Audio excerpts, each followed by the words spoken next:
خب سلام به همه شما دوستان عزیزم. با یک ویدیو دیگه در چنل ترید گولد در خدمت شما هستم. بریم ببینیم که چیه ویدیو امروز.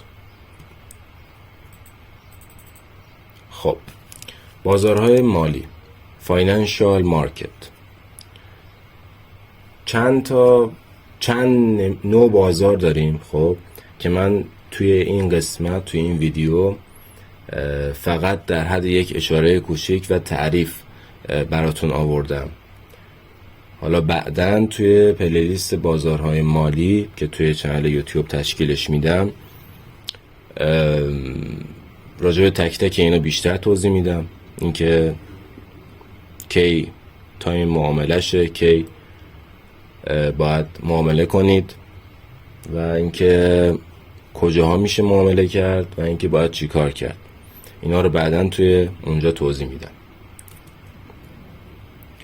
بازار سهام داریم، بازار اوراق قرضه داریم، بازار مشتقات داریم، بازار فارکس داریم، بازار کالا داریم و بازار کریپتوکارنسی. بریم سراغ بازار سهام یا استاک مارکت. ببینید یکی از شناخته شده ترین بازارهای مالی خب سهامه. همه بازارهای مالی رو به بازار سهام میشناسن. بورس و نمیدونم این چیزا به سهام میشناسنش. توی بازارهای سهام شرکت هایی که توی بورس پذیرفته میشن، حالا چه تو ایران چه تو خارج از کشور، سهام خودشون رو ارائه میکنن و معامله‌گران و سرمایه گذاران میتونن که این سهام ها رو خرید و فروش کنن. حتما دیدین که یه وقتی یه شرکتی توی بورس عرضه اولیه میشه چند ماه اول سود میده. خب و به این علته که عرضه اولیه برای تأمین سرمایه شرکته. خب سرمایه اولیه شرکته، برای همین همه خریدارن، کسی فروشنده نیست تا یه حدی. خب همه میخوان بخرن و همه هم میخرن، شما سودتون میکنید و میایید بیرون و خلاص. این عرضه اولیه سهام بخواد برای تأمین سرمایه اولیه اون شرکت هست. نکته‌ای که حائز اهمیت و باید بهتون بگم اینه که هر کشوری خب شرکت‌های مربوط به خودشو داره و هر شرکتی هم سهام‌های خودشو داره. پیشنهاد میشه که سهام‌هایی رو معامله کنید، بخرید یا بفروشید که مربوط به کشور خودتون باشه، یا اگر مربوط به کشور خودتون نیست راجع به شرایط اقتصادی و شغلی در واقع اون کشوری که سهامش رو میخواید بخرید، سهام شرکت مربوط به اون کشور رو میخواید بخرید، اطلاعاتتون کافی باشه. اینجوری خیلی بهتر میتونید نتیجه بگیرید، چون خیلی تاثیرگذاره تو بازارهای سهام و سهام شرایط اقتصادی خیلی مهمه. حتما به این نکته توجه کنید. و اما بازار اوراق قرضه این سرمایه گذاری امنه، یعنی اگه پول زیادی داشته باشید میتونید توی این باند مارکت اوراق قرضه سرمایه گذاری کنید و یه سود ثابتی هم دریافت کنید. اوراقیه که خب سرمایه گذاران خریداری میکنن و پس از مدتی مشخص و با سودی مشخص اون شرکتی که اون اوراق رو ارائه داده برای فروش به شما سودتون رو تحویل میده، سود پولتون رو تحویل میده. یه سرمایه گذاری امنی محسوب میشه و ریسک خیلی پایینی داره. سودش مشخصه، زمانش مشخصه، ریسکش کمه و برای پولای بزرگ خب خیلی خوبه. بریم سراغ ادامه. بازار مشتقات. بازار مشتقات قراردادهای بین دو یا چند نفر هستن که ارزش هر ورقه با توجه به کالای پایه مشخص میشه. خب این کالای پایه میتونه یه کالای فیزیکی مثل طلا یا سهام، شرکت ها یا شاخص ها باشه. و اما گل سرسبد بازارهای مالی از نظر من بازار فارکسه. چرا؟ به این علت: چون بازار فارکس یکی از معروفترین بازارهای مالی محسوب میشه و نقد شونده ترین بازار مالیه. خب حجم معاملاتش بسیار بالاست. یعنی چی؟ یعنی شما هر زمان که اوردر خرید یا فروش باز کنی، خب، یا هر اوردر دیگه ای،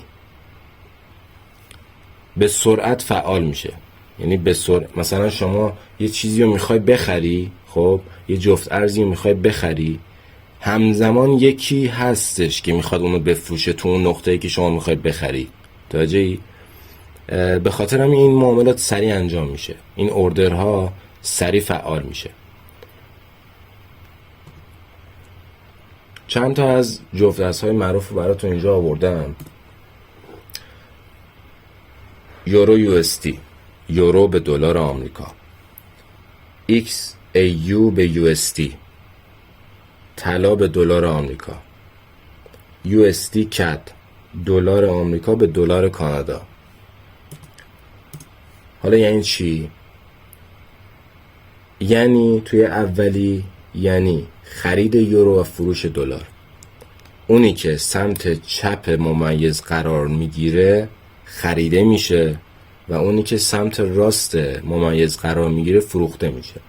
توی همبستگی ارزها که بعداً قرار راجعش بیشتر صحبت کنیم و در واقع بیشتر ویدیو درست کنم و بهش بپردازیم، خیلی این به درد میخوره. این نکته که الان میخوام بهتون بگم: اگر سمت راست ممیز، خب، که یه جورای مخرج کسر محسوب میشه، یه جورایی، خب، اگر سمت راست ممیز پایین بیاد، نزول بکنه، سمت چپ صعود میکنه. چرا؟ چون هر چقدر مخرج کوچکتر باشه کسر بزرگتره. اگر توی مثال اول اگر دلار آمریکا نزول بکنه، نمودار یورو یو اس دی صعودیه. اگر به هیچ عامل دیگه‌ای توجه نکنیم، خب، نمیگم 100%، چون همیشه عوامل دیگه مؤثرن و خب یه سری اتفاقات دیگه میفته، ولی کلیاتش اینه. برعکسش هم هست: اگر دلار آمریکا رشد کنه، یورو میاد پایین و در واقع یورو که نه، در واقع یورو یو اس دی میاد پایین، نمودارش نزولی میشه. میگم اگر به عوامل دیگه‌ای مثل اخبار، مثل نرخ خود یورو، مثل چیزهای دیگه توجه نکنیم، فقط از روی 2 تا جفت ارز، یعنی یک جفت ارز، اینو نگاه کنیم، یه همچین اتفاق میافته. اگه تا اینجا برات مفید بود، خیلی خیلی ممنون میشم که سابسکرایب کنی و بعدش هم یه لایک بزنی رو ویدیو و اینکه دوست داشتی 2 تا کامنت خوشگل هم واسه من بذار دیگه. دمت گرم، ممنون رفیق. بریم سراغ ادامه. بازار کالاها. بازار کالاها چیه؟ بازاریه که تولید کنندگان و مصرف کنندگان برای تبادل کالاهای فیزیکی در آن به فعالیت میپردازن. مثل همین بازارهای خودمون.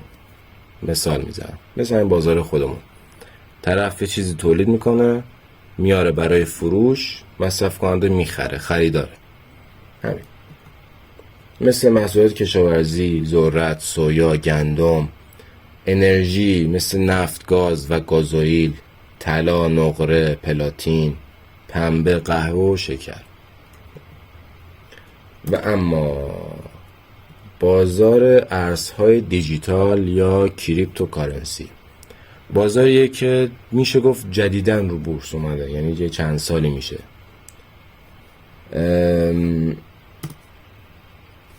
سرمایه‌گذارا و تریدرها خب میان 2 تا ارز دیجیتال رو با هم دیگه مبادله میکنن، یکی رو میخرن یکی رو میفروشن، یا هم میتونن که یک ارز دیجیتال رو با یک ارز فیات یعنی ارزهای پایه مثل دلار، مثل یورو، مثل ین با اینا مبادله کنن.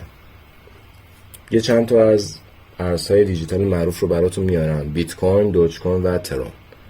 بیت کوین، دوج کوین و تیاریکس. ارزهای دیجیتال خب یه تعریف کلا جداگانه داره، یعنی اینجاش نمیپردازم، فقط تعریف.